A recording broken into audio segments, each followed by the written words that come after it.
Hey guys, welcome back to another video. In today's video, I'm going to be showing you guys the top 10 best rewards from minigames.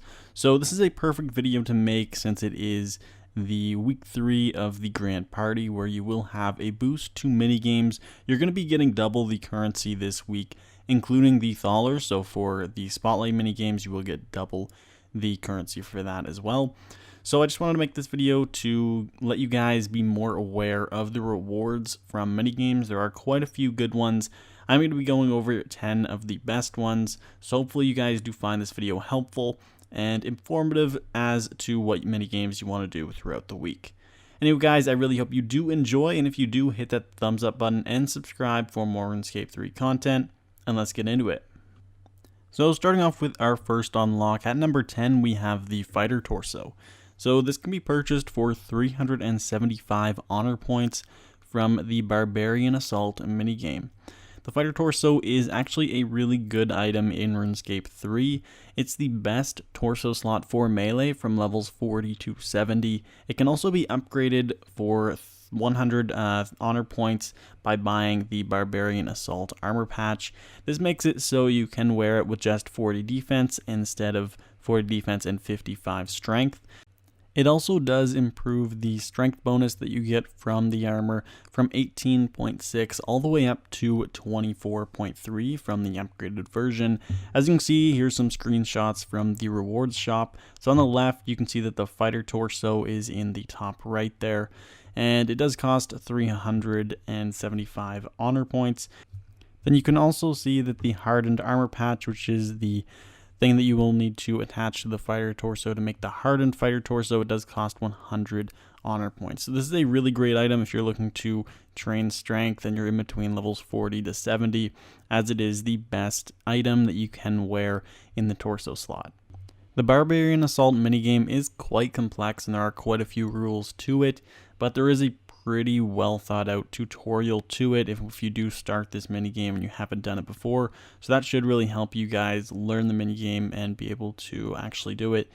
You won't really gain the currency from this minigame extremely fast, so at a normal time you will be getting enough tokens every about 5 or 6 hours to buy the Fire Torso, so it does take quite a long time to actually get enough honor points for this.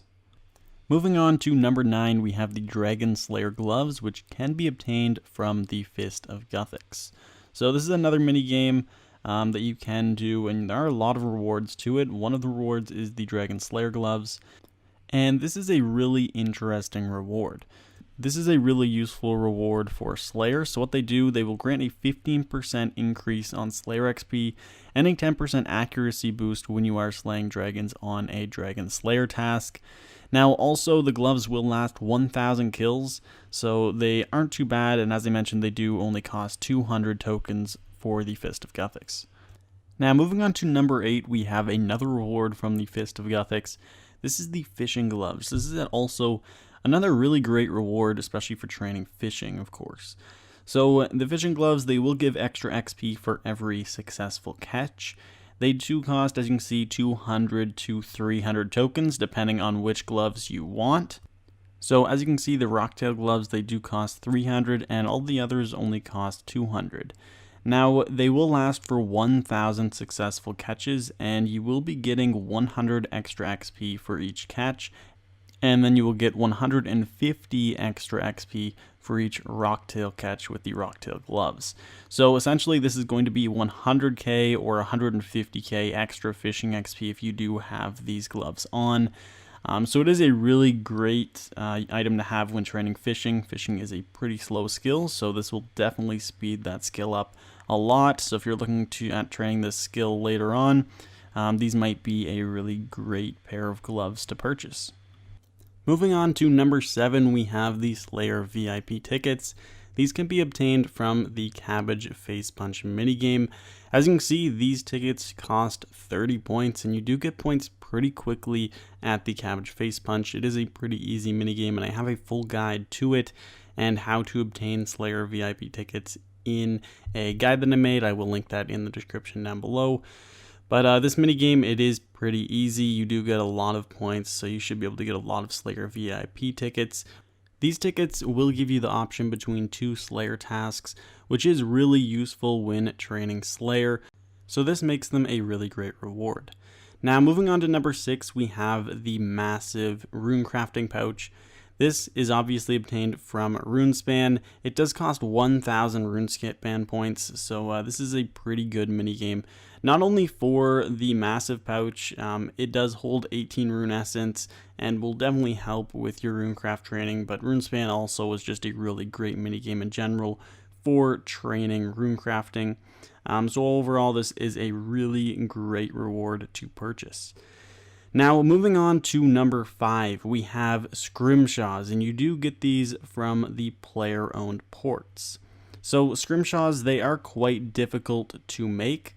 So basically you will be making them through your player-owned port, which is a minigame where you send out ships to gather resources for you. Now, a lot of these scrimshaws, they will use ancient bones to make, depending on which one you are looking to make, and will vary on the amount of ancient bones. But the best one right now is probably the scrimshaw of vampirism. You require 10 ancient bones to make this, and it costs around 6 to 7 mil, so you can make a lot of money just if you're looking at selling these as well. Now, moving on to number 4, we have another player-owned ports unlock, which is tier 85 equipment, specifically being the Tetsu armor for melee. There's also the Death Lotus armor for ranged, and the Sea Singer's robes for mage. There also is tier 85 weapons that go along with the armor. However, the armor is tank armor, so it isn't really the best, but it is some of the best tank armor in the game. So it is really great at certain spots. One spot in particular, Sea Singer robes are exceptional at is nightmares.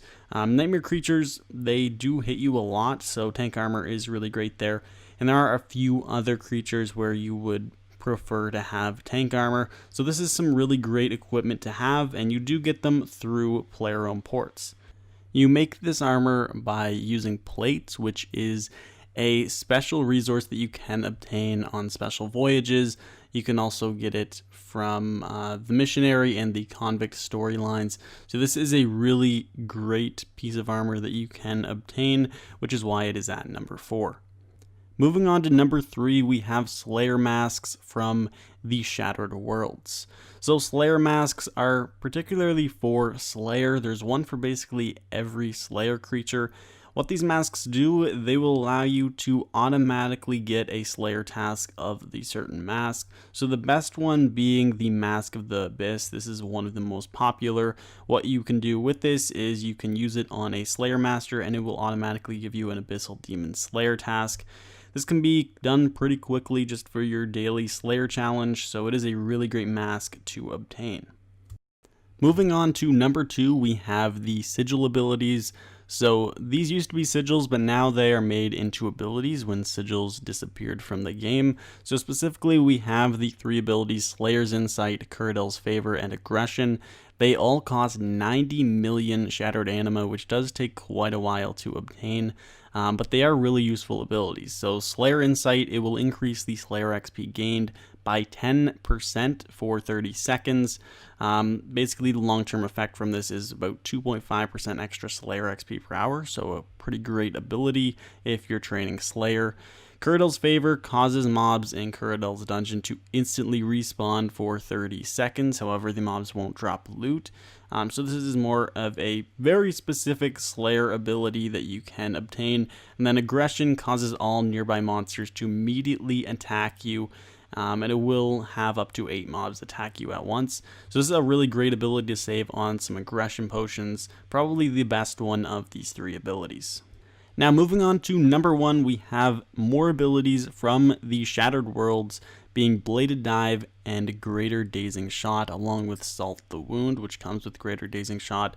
So these abilities, they can be purchased for 63 million Shattered Anima. Bladed Dive is for melee, and then the Greater Dazing Shot is an upgraded version of Dazing Shot, and it also comes with Salt the Wound, which is a pretty good ability if you do have some high stacks from the Greater Dazing Shot. So Bladed Dive is probably the best ability you can get. from the Shattered Worlds. What this ability does, it's a lot like Surge. However, when you are using dual wield weapons, you can use it, and you'll surge towards your opponent, dealing a strike of 25 to 125% ability damage. So it is like Surge in that way. It is really nice just to move around and have a little bit more mobility. It's really useful for a lot of different PvM situations. One in particular being Raksha. When you are killing the shadow blobs or whatever, you can dash towards them using Belated Dive pretty easily with that. Now the other ability is Greater Dazing Shot. This is another really great ability. As I mentioned, it is an upgraded version to Dazing Shot. So it actually doesn't increase the damage to Dazing Shot at all. All it does is apply a stack of puncture, and this will deal essentially 8 to 10% ability damage for the next 9 seconds. Also, the puncture can stack up to 10 times. Now, when you do have a high stack, this is when you will want to use the Salt the Wound ability. This is a threshold ability, and it does come with the Greater Dazing Shot purchase. So it will deal 37 to 188% ability damage, and it deals 18% ability damage for each stack of the puncture. So if you do have 10 stack, it deals 188% of the ability damage. It's a really great threshold ability to use, especially when you do have a high puncture stack. So anyway guys, those are the top 10 best rewards from minigames. As you can see, Shattered Worlds is probably easily the best minigame there is out there just because of its rewards. There's so many really useful abilities, and then you also have those Slayer masks, which is another really good purchase. Now also some other good minigames include the Cabbage Face Punch minigame, where you can get Slayer VIP tickets. You also have the RuneSpan for the massive rune crafting pouch, which is basically something everyone needs if you're looking at making money through rune crafting or just training it through actually crafting runes at altars. And then of course we have the interesting rewards that you can get from the Fist of Guthix, and of course the Fighter Torso from Barbarian Assault. Now this video was mostly meant to just summarize a lot of the best rewards from minigames, since there is a lot of them and it's something a lot of players don't know about. Minigames are sort of dying in RuneScape 3, so the rewards, they aren't really that common anymore. However, a lot of them still are really great. Anyway guys, I really hope you did enjoy this video, and if you did, hit that thumbs up button and subscribe for more RuneScape 3 content, and I hope to see you all in the next one. Peace.